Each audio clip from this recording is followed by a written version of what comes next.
Buenas noches con todos. Les vamos a presentar la parte de derivados 1 y 2. Nuestro grupo se encuentra conformado por César Ruiz, Rolando Palomares, Alejandro Yair y quienes habla María Victoria Rueda. Derivados 1. ¿Qué es un producto derivado? Son instrumentos o constructos cuyo valor deriva de la evolución de los precios de otros instrumentos empleados como valor de referencia. Sirven para alternativa de cobertura de riesgo y se utilizan fundamentalmente para cubrir los riesgos inherentes a los movimientos adversos en el precio de los activos subyacentes. Un activo subyacente es el instrumento, valor, mercancía o producto que se utiliza como referencia para realizar operaciones derivadas.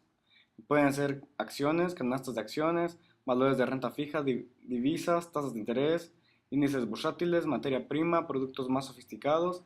Los productos derivados que tenemos son los futuros. Es un contrato estandarizado a plazo negociado por el que las partes acuerdan la compra y venta de una cantidad concreta de un valor, activo subyacente, en una fecha futura predeterminada, fecha de liquidación, a un precio de convenio de antemano, precio futuro. En el mercado en que opera es un mercado organizado. Su tipo de activo subyacente es un instrumento de naturaleza financiera o commodities, productos agrícolas, materia prima. Otro producto derivado que tenemos son los forward, que es un similar a un futuro, que se maneja en un mercado de OTC, y su tipo de activo subyacente es un instrumento financiero o commodities. Otro derivado es la opción, que es similar al futuro, pero quien lo compra tiene el derecho, pero no la obligación, a comprar o vender una determinada cantidad del activo subyacente. El vendedor de la opción está obligado a comprar o vender si el comprador decide ejercer su derecho. También tenemos las opcionales o warrants, las cuales son activos subyacentes que solo se manejan para las tasas de intereses y divisas. Tenemos tres ventajas potenciales: apalancamiento, cobertura y especulación, donde el apalancamiento consta al tomar posiciones cuyo valor es superior al dinero que realmente se tiene, o por diferir en el tiempo de las obligaciones, donde no existe el desembolso del importe hasta el vencimiento, o únicamente se tendrá que hacer entrega de una cantidad en el concepto de garantía, que representará una fracción del valor de la operación recibida. La cobertura es la estrategia que pretende reducir el riesgo de precio de una determinada cartera. Se debe tomar una posición contraria para buscar una compensación. Así reduces o eliminas el riesgo. Una alta correlación en los cambios de precio mejora la cobertura. La especulación se trata de una actuación que pretende obtener beneficios por las diferencias previstas en las cotizaciones, basándose en las posiciones tomadas según la tendencia esperada. El especulador pretende maximizar su beneficio en el menor tiempo posible y minimizando las aportaciones de fondos propios. Tipos de especulación. Especulación pasiva o estática. Es cuando se posee o se prevé detentar una posición firme de contado y no se adopta cobertura alguna. Contamos también con especulación activa o dinámica, que es cuando se posee o se prevé detentar una posición firme de contado y se adopta cobertura alguna. También contamos con las posiciones cortas. En mercado de derivados es posible realizar operaciones de venta sin contar con el activo subyacente que se esté negociando. Los productos hechos a la medida, es decir, que son los mercados over the counting, que se arman de acuerdo a las necesidades de las partes. El mercado contango se identifica cuando los precios de los futuros son superiores a los precios de contado del subyacente. El mercado en backwardation hace referencia a una pendiente descendente con curva hacia adelante, como una curva de rendimientos invertida. Surge cuando aparece diferencia entre el precio de plazo y el precio de contado es A inferior al continuación costo. tenemos las características de los diferentes contratos dependiendo al mercado.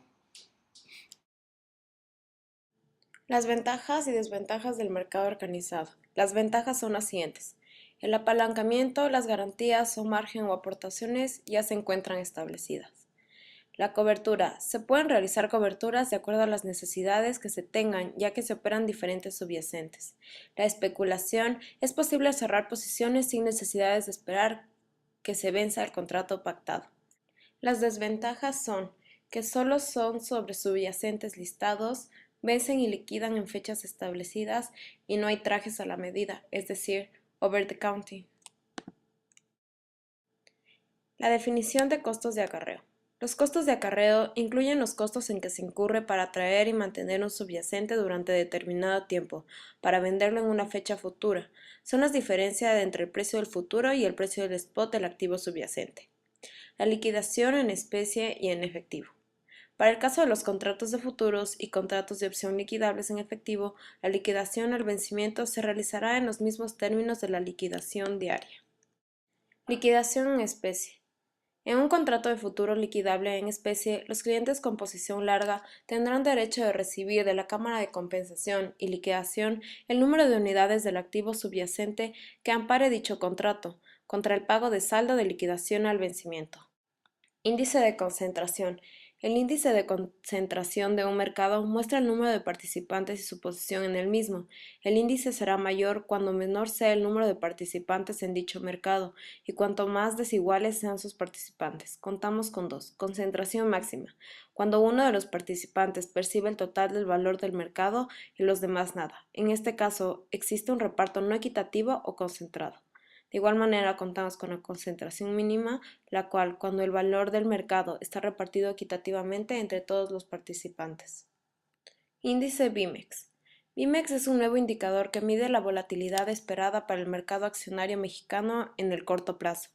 En mercados desarrollados, este tipo de indicadores son muy seguidos por los inversionistas institucionales, siendo una herramienta que contribuye en la toma de decisiones de quienes participan activamente, no solo en los mercados de derivados sobre el mercado accionario, sino también en el mercado accionario contado.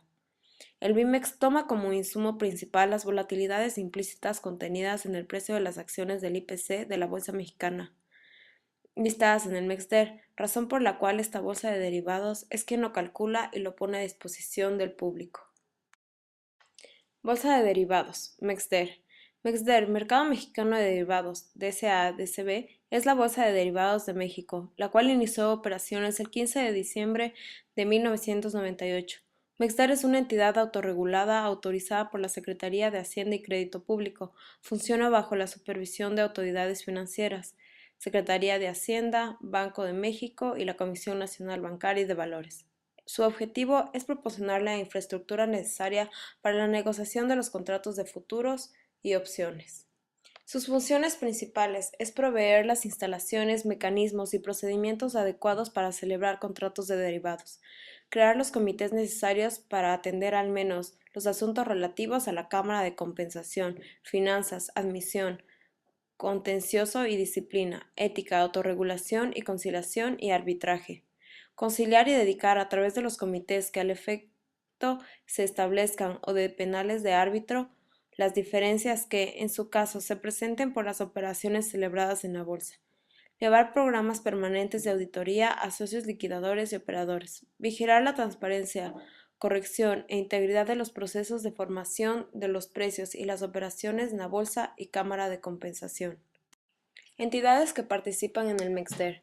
La Bolsa de Derivados de México, o MEXDER, la Cámara de Compensación y Liquidación, los socios liquidadores, de posición propia, de posición de terceros, de posición propia y de terceros, los operadores y el formador de mercado. Los contratos futuros cuentan con diferentes rubros, como lo son las divisas, como por ejemplo el dólar, los índices, el índice del precio de cotización, de deuda, la TIES, CETES o bonos, las acciones como América Móvil. En cambio, los contratos de opciones son diferentes, ya que cuenta con índices como son las operaciones sobre futuros, las acciones igual a América Móvil y los ETFs, que son los términos específicos. Principales obligaciones y derechos. El cliente adquiere al celebrar los contratos con operadores para participar en el MEXDER. Por ejemplo, los derechos, la compra y venta de contratos de futuros asegurando el precio de venta y compra de un activo para una fecha preestablecida. Honestidad y buena fe en la promoción. Información completa y correcta para la toma de decisiones. Información sobre riesgos. Administración profesional de su cuenta. Asesoría profesional responsable, transparente y de buena fe. Administración eficiente y comprometida. Registro completo y confiable. Protección y acceso a recursos propios, protección y apelación. Las obligaciones. Los incumplimientos resultan en sanciones y exclusión de los mercados. Leer y comprender la información que se contiene en el contrato de intermediación. Informar y mantener actualizada su información. Entregar el importes de los AIMS y los EAIMS, cuotas y comisiones. Abstenerse de difundir rumores o celebrar operaciones que distorsionen el proceso de formación de precios.